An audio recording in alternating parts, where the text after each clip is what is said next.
جوزك هيخاف يتكلم معاكي لو مسكتيله على الغلطة في كلامه. في ستات كده تسمع الحوار كله وتقفش في الغلطة وتقف عليها، فالرجالة تقول ايه؟ لا يا عم، ده اللي بيتكلم بيغلط، خلينا ساكتين احسن.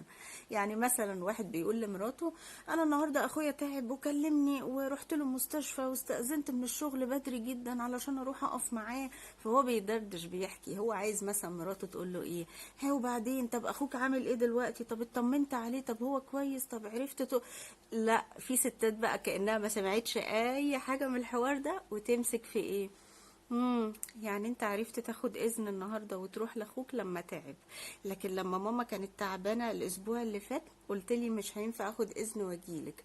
يعني الاذونات بتتاخد بس عشان اخواتك، يعني المهم عندك اخواتك بس. خلاص، شكرا الف مبروك، جوزك بطل يتكلم معاكي ولجأ لحاجه اسمها صمت تجنبي، يسكت عشان يتجنب المشاكل.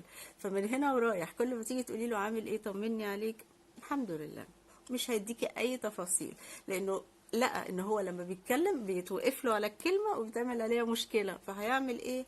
هيفضل الايه؟ الصمت. بيسموه المختصين صمت تجنبي. تجنبي لايه؟ تجنبي للمشاكل. بلاش تخوفي الراجل ان هو يتكلم، بلاش. يعني لو لاحظتي حاجه زي كده عديها، ما تتقالش هنا حتى. ليه؟ علشان هو بيخاف بعد كده يتكلم، ونرجع نقول هو ليه ما بيتكلمش معايا؟ هو ليه ما بيفضفضش؟ لما بيقعد مع اصحابه بيتكلم، لكن معايا انا على طول ساكت. ما هو عشان احنا او الستات بتخوف الراجل انه يتكلم، لانه بيقولك هنطلع بخناقه، فاتكلم ليه؟